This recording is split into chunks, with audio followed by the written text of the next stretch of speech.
سلامونه ملګرو، زه ورور آغا او تاسو ته د یوې نوې کیسې سره راغلی یم. ملګرو، دا کیسه په یوه وړوکي ښار کې پیلېږي چېرته چې یو پولیس اوسېږي چې نوم یې بوید دی. د هغه یوه زنګواله په لاس کې ده او هر چا ته همدا یوه خبره کوي چې لمر د لوېدو په حال کې دی. خپلو کورونو ته ننوځئ او دروازې وتړئ، ځکه چې د دې ځای شپې ارامې نه دي، بلکې ډېرې ویرونکې او له چغو څخه ډکې دي. دلته موږ یوه مور او د هغې وړوکې لور وینو چې د خپل خاوند په تمه ولاړ دي. شپه سوې ده خو لا هغه نه دی راغلی. مور په بېوسۍ کې مجبوره کېږي چې د کور دننه دروازه وتړي. ناڅاپه نجلۍ یو غږ اوري. د کړکۍ د باندې یوه سپین سرې بې ضرره ښکاره کېدونکې بوډۍ ولاړه ده چې په نرمه لهجه سره وایي: لورې، خپل د انا لپاره به کړکۍ خلاصه کړې او که نه؟ معصومه نجلۍ د خپلې مور له مخنیوي څخه مخکې کړکۍ خلاصوي او بیا چې څه پیښیږي ډېر ویرونکې وي. بله ورځ کله چې د نجلۍ پلار کور ته راځي، د کور مخې ته ګڼه ګوڼه وي. بوید هغه دننه وړي، خو هغه څه چې ده ولیدل نړۍ یې ټوله خرابه سوله. د هغه ښځه او لور په داسې حالت کې وه چې حتی سخت زړه هم نرموي. شریف په قهر او غم کې چیغې وهي: ما تاسو ته څو ځله وویل چې د دې ځای د شپې معنا یوازې مرګ دی. که قوانین تعقیب نه کړي پایله به یې همدا وي. وروسته صحنه بدلیږي او موږ د میوتیوس د کورنۍ سره اشنا کیږو.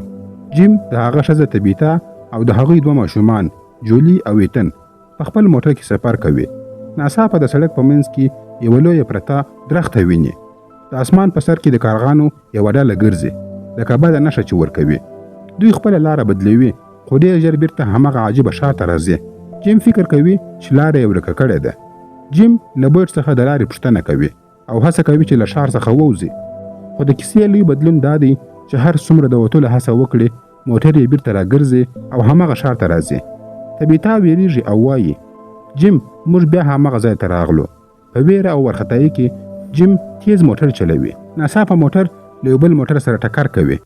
دا ټکر دومره سخت و چې د کوچني ایتن پښه په موټر کې کلکه بندیږي. له بل موټر څخه یو هلک راوځي چې په حیرانتیا کې و. هغه ښار ته راځي او بوید هغه د درملنې لپاره لیږي. خپله بیا د میوتیوس کورنۍ ته د مرستې لپاره ورځي. هغه پوهیږي چې لمر د لوېدو په حال کې دی او که دا خلک د باندې پاته سي هیڅوک په ژوندي پاته نه سي. هلته یو بل هلک هم وي چې نوم یې زیډ دی. بوید سمدستي زیډ، طبیتا او جولي د ښار د خوندي قانوني یو کور ته استوي. خو ځکه چې د ایتن پښه بنده ده، بوید او جیم اړ کېږي چې په همغه موټر کې پاته سي. بوید له جیب څخه یو عجیب ډبرین تعویض راباسي او د موټر په دروازه باندې یې زړوي. هغه وایي که هر څه وسي خو دا دروازه تر سهار پرې مه خلاصوئ، او وایي هغوی د باندې ګرځي او هغوی خاص د انسانانو په څېر ښکاره کېږي. طبیتا او جولي منډې وهي او د کاروني کور ته وررسېږي. کله چې شپه سول ځینې خلک په مسکا سره راوځي. هغوی نه چغې وهي نه منډې وهي، بلکې ورو ورو د انسانانو پر لور باندې راځي په یوه ویرونکې مسکا سره. د شپې توره تیاره له هر لوري څخه پر وین باندې انسانان راګرځي. دننه جیم، شریف، بوید او یوه نجلۍ کریسټي چې د ښار طبیعي مرسته کوونکې ده ساه یې ټینګې نیولې دي. کوچنی ایتن په ډېر درد کې دی. د هغه پښه د اوسپنې ترمنځ کلکه مښتې ده. خو بوید ورته وایي چې ارام اوسه. همغه وخت د لاسونو غږ پر موټر باندې اورېدل کېږي، لکه یو څوک چې ورو ورو د موټر د دروازې د خلاصولو هڅه کوي. جیم خپل توپنچه راوایستله خو بوید یې لاس نیسي. د بوید په سترګو کې هغه زړه ویره ښکاره کېږي. هغه ورو ورو ورته وایي: دوی ستا په مرمیو باندې نه مړه کېږي، او ورته وایي که چیرې ته نن کړکۍ خلاصه کړې سبا به موږ هېڅوک هم ژوندي نه یو. له دباندې څخه د یوې ښځې ارام او نرم غږ راځي او وایي: آیا یو څوک دننه سته؟ موږ مرستې ته اړتیا لرو، زموږ ډېر یخ کېږي. جیم فکر کوي چې یو څوک بند پاته دی، خو کریسټي یې مخه نیسي. هغه وایي دا همغه شیطانان دي چې خپل شکل بدلوي او د انسانانو په څېر خبرې کوي. بل لور ته طبیتا او د هغې لور جولي په کالوني هاوس کې دي.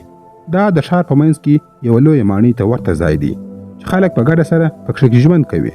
دلته مشره ډونا ده. ډونا طبیتې ته یو تریخ حقیقت وایي او ورته وایي دلته دوې لارې دي: یا په ښار کې پاته سي او د هغوی قوانین تعقیب کړي، یا دلته زموږ سره په آزاد ډول سره ژوند وکړي. خو په یاد ولرئ دلته یوازینۍ سزا مرګ دی. جولي د کړکۍ تر څنګ ولاړه ده او د باندې چوپتیا احساسوي. ناڅاپه هغه په تیاره کې سپین شکلونه ویني. هغوی شیطانان نه ښکاري، بلکې عادي خلک ښکاري چې زاړه کالي یې اغوستي دي او یوازې ولاړ دي. په او د کور خواته ګوري، مسکا کوي.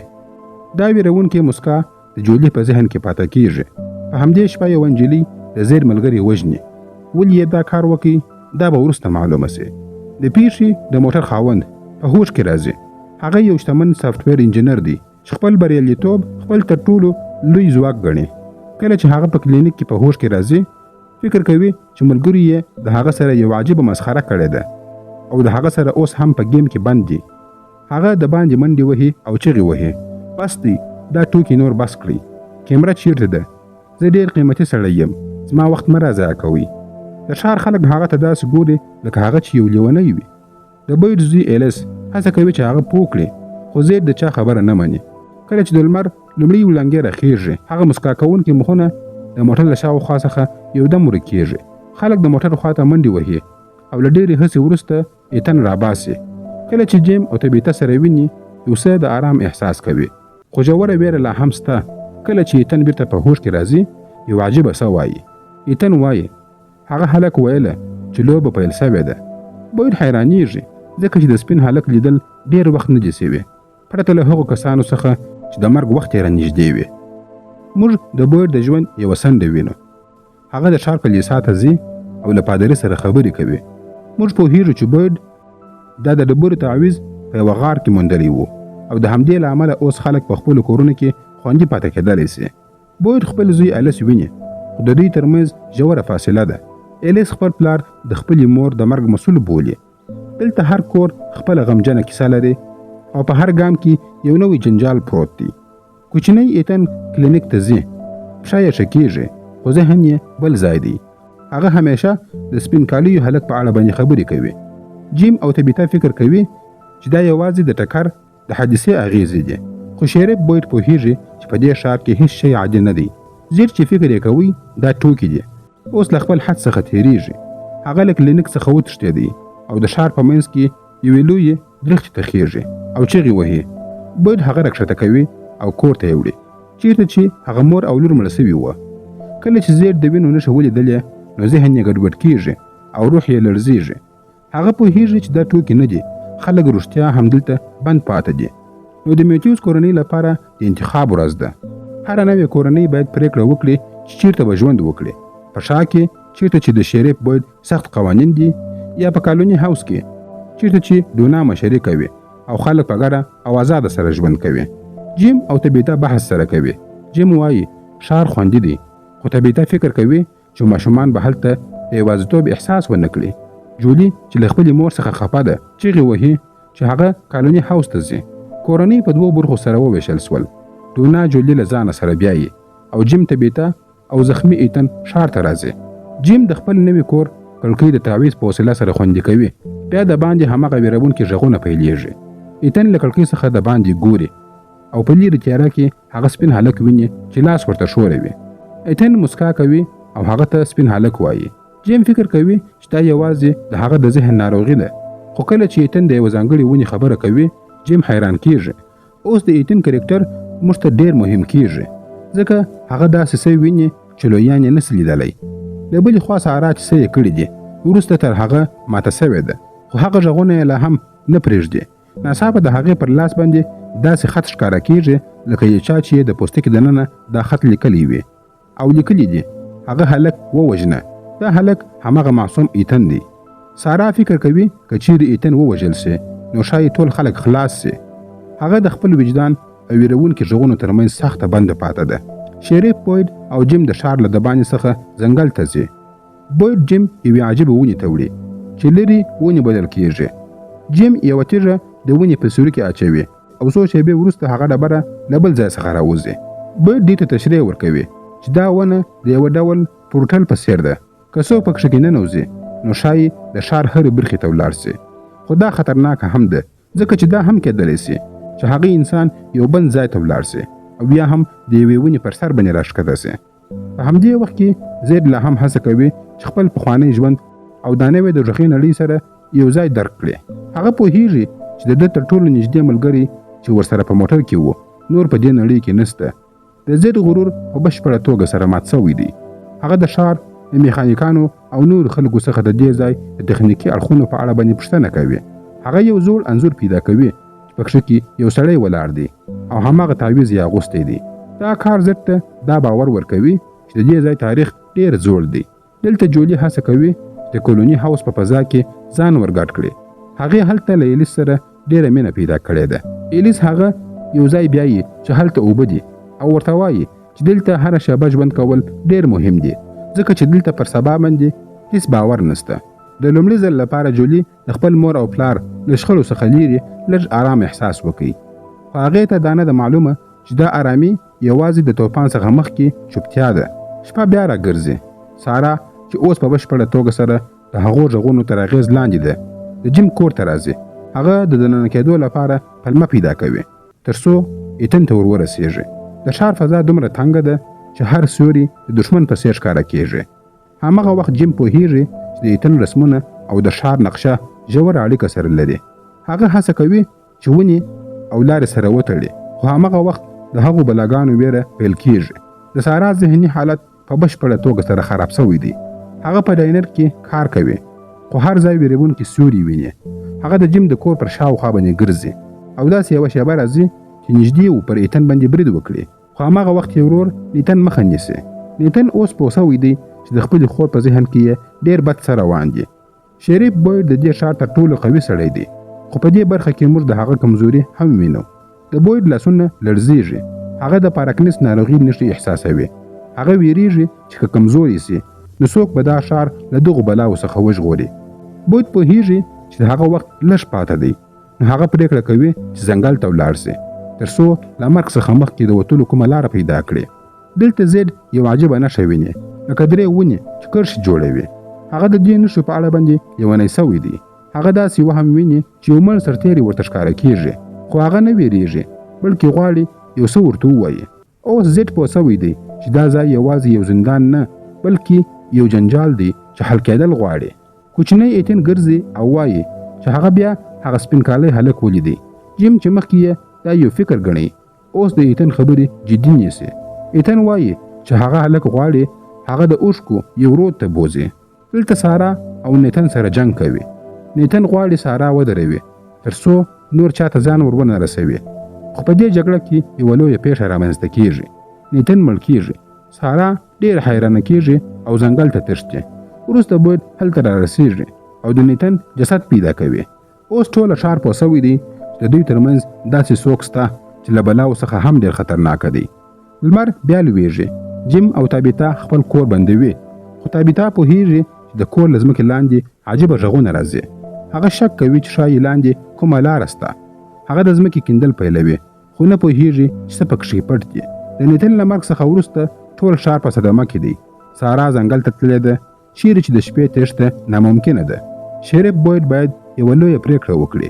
هغه پوهیږي چې سارا خپل ورور وژلی دی خو دا هم شک لري چې هغه غږونه چې سارا یې اوري د دې ځای راز خلاصولی سي. نو بوید پرېکړه کوي چې ځنګل ته ولاړ سي او سارا پیدا کړي. هغه ځای ته چې هیڅوک تر اوسه پورې نه دي تللي. دلته تابیتا د دې په اړه اندېښمنه ده چې د ښار برېښنا له کوم ځای څخه راځي. کله چې هغه تارونه وګوري یو عجیبه حقیقت پیدا کوي.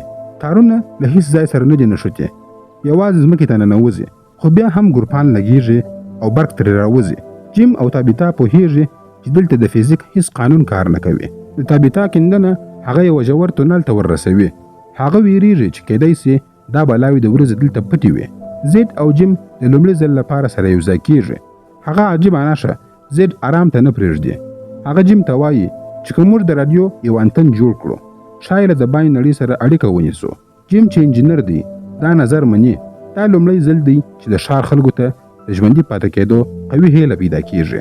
خو آیا دا ځای به دوی پرېږدي چې هغوی په اسانه سره سګنل واستوي؟ اوس موږ د فادري خطرې په اړه باندې په یوه حیرانونکي حقیقت باندې پوهیږو. د هغه په کڅوړه کې یو د وینو لړلی یو کمیس پیدا کېږي. هغه بوید ته وایي چې ته څنګه دې ښار ته راغلې او مخکې تا څه کړي وه. فادر خطرې فکر کوي چې دا ښار د خدای له لورې سزا یا ازموینه ده. هغه بوید ته وایي سارا وژغوري ځکه هغه فکر کوي چې سارا د همدې ځای د خلاصون یوه وسیله کېدلی سي. په کولوني هاوس کې د جولي او فاطمې ترمنځ ملګرتیا لا ژوره کېږي خو دلته فضا هم بدلیږي. خلک په شک کې دي چې آیا باید له دې ځای څخه د وتلو هڅه وکړي او که نه، که همدلته خوندي پاته دي. زید هلته ځي او د رادیو پلان په اړه باندې ټولو ته وایي چې د خلکو په زړونو کې ویره او هیله دواړه زیاتوي. کله چې شپه راځي بوید په ځنګله کې سارا پیدا کوي. هغه ژوندۍ ده خو په ډېر بد حالت کې ده. هغه ویرېدلې ده او وایي چې غږونه نور هم واضح کېږي. هماغه وخت بوید ویني چې په بوټي کې یو څه حرکت کوي. دا ځل دا بلا نه ده بلکې یو بل شی دی. داسې شی چې تر بلاو هم ډېر زوړ او ډېر ویرونکی دی. دلته جیم او زید خپل د رادیو د انتن بشپړ پلان پیلوي. جیم پوهیږي چې که لوی انټینا نصب کړي ښایي سیګنل ترلاسه کړي. د ښار خلک خپل وسایل، تارونه او د برېښنا بعضې شیان راټولوي. د لومړي ځل لپاره په دې مړ ښار کې نوې هیله را پیدا کېږي. خو زید لا هم هغه ویرونکي سیوري ویني چې هغه ته خبرداری ورکوي چې ځینې شیان باید همداسې پټ پاتې سي. له دې څخه زیاتې د شرارت پایلې ډېرې خطرناکه کېدلی سي. شریف بوید اوس د ځنګله هغه برخې ته رسېدلی دی چې تر اوسه هیڅ څوک نه دي ورسېدلي. سارا هم ورسره ده، هغه چې د ښار خلک یې قاتله بولي. سارا بوید ته وایي چې زه بیا غږونه اورم، خو هغه نه ویرېږي بلکې لاره ورته ښیي. ناڅاپه د ځنګله په منځ کې هغه پر ځمکه باندې خپاره سوي سلګونه بوټان ویني. دا د هغو خلکو بوټان دي چې کلونو مخکې دلته راغلي وه او هیڅ کله بیا له دې ځای څخه نه دي تللي. هماغه وخت سارا یو نوی غږ اوري. هغه بوید ته وایي چې بیرته ولاړ سه، ستا ښځه دلته خوشحاله نه ده. بوید له دننه څخه ماتیږي ځکه چې د خپلې مېرمنې له مرګ څخه سخت خفه دی. آیا دا غږونه رښتیا وایي که یوازې د بوید له ذهن سره لوبې کوي؟ بل خوا په ښار کې ایتن بیا انځور رسموي. دا ځل هغه د مکړیو جال او یو د رادیو انتن رسموي. کله چې جیم دا انځور ولیدی حیرانیږي ځکه چې دا بالکل هغه د رادیو انتن ته ورته دی چې دوی تر اوسه پورې جوړ کړی نه دی او دوی غوښتل چې همداسې انتن جوړ کړي. ایتن په معصومه توګه سره وایي دا زما کیسه نه ده پلاره، دا د دې ځای کیسه ده. په کالوني هاوس کې هم ویره خپره ده ځکه ډونا فکر کوي چې دا ځای پرې غوسه کیږي. جیمز یو غږ اوري او اسمان ته ګوري. وریځې ډېرې تیزې تاویږي او برېښنا پرې لګیږي. داسې ښکاري لکه شا چې غواړي خپله اصلي بڼه ښکاره کړي. جیم چیغې وهي موږ باید دا انتن نن ختم کړو که نه سبا به ټول ختم سوي یو. اوس موږ د بوید تیر وخت وینو کله چې هغه د هغه مېرمن ایبي او زوی یې الیس لومړی ځل دې ښار ته راغلل. هغه وخت هیڅ تعویض نه و. خلک به په موټرو کې پټېدل او ټوله شپه به له هغو شیطاني مخلوقاتو څخه تښتېدل. بوید لیدلي وه چې خلک به هره شپه لکه سپي داسې وژل کېدله. ایبي دا ویره نه سوی زغملی او ورو ورو یې ذهني حالت خراب سو. په همدې وخت کې بوید په ځنګله کې هغه اصرارناکه تعویض پیدا کړي چې د لومړي ځل لپاره یې دې ښار ته سوله راوستله. خو د دې سولې بیه ډېره درنه وه. زید اوس هغه د درو کرښو نښه هر ځای ویني. هغه یو زوړ کتاب پیدا کوي چې د هغه چا و چې مخکې دلته اوسېدلی و. زید پوهیږي چې دا لیونتوب چې اوس ورسره کیږي مخکې هم له یو چا سره سوی دی. زید هغه د یو مړي سوري ویني چې پیانو غږوي. پوهیږي چې دا ښار یوازې خلک نه وژني بلکې په یو جال کې یې بندوي. جیم، زید او نور خلک په ګډه سره د کالوني هاوس پر چت باندې د رادیو انتن جوړوي. جیم یو عجیبه وسواس لري. هغه فکر کوي چې یوازې یو سیګنل به یې کورنۍ له دې دوزخ څخه خلاصه کړي. خو رونا لا هم ویریږي. هغې ته داسې ښکاري چې دا انتن به د دوی امنیت نور هم کمزوري کړي. دلته موږ د ویکتور په اړه باندې پوهیږو. هغه سړی چې له ماشومتوب څخه په دې ښار کې دی. ویکتور او ایتن عجیبه ملګرتیا لري. ویکتور ایتن ته وایي چې ونې سره نږدې کیږي یعنې ځنګل کوچنی کیږي او خطر زیاتیږي. د ویکتور خبرې تل لکه یو جنجال داسې وي خو وروسته په رښتیا سره ثابتیږي. هماغه وخت ښار چوپ کیږي. په کالوني هاوس کې یو سړی چې د یوې ښکلې شیطانې ښځې لخوا څخه غولول کیږي. هغه کړکۍ خلاصوي. کله چې کړکۍ خلاصه کړي هغه شیطانه ښځه دننه راځي او د هغه ویرونکې مسکا په یوه چغه سره بدلیږي. کالوني هاوس چې تر دې دمه تر ټولو خوندي ځای و اوس د قصابخانې په څیر باندې بدلیږي. ښځه دننه راځي او د کیوین مخ ورسري. د هغې تر راتلو وروسته لسګونه نور شیطانان هم دننه راځي. هر ځای ګډوډۍ دی. خلک منډې وهي. جولي او فاطمه ځانونه په یوې وړې کوټه کې بندوي او پر دروازه باندې تعویض ځړوي. د باندې دوی د ملګرو چیغې اورېدل کیږي چې د رحم غوښتنه کوي. خو دا شیطانان هیڅ څوک نه پرېږدي. دونا هڅه کوي خلک وژغوري خو ښار د وینو په سیلاب کې ډوبیږي. بوید او سارا د ځنګله ژورو ته رسېدلي دي. بوید له ځانه سره دوه شیان راوړي وه، یو تعویض او یو د پادري خطرې کڅوړه.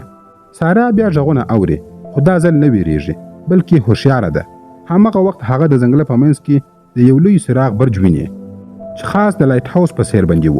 په په دې وچ ځنګله کې د داسې برج شتون ناممکنه ښکاري. بوید پوهېږي چې د دې ځای حقیقت د هغه له تصور څخه هم ډېر پیچلی او لوی دی.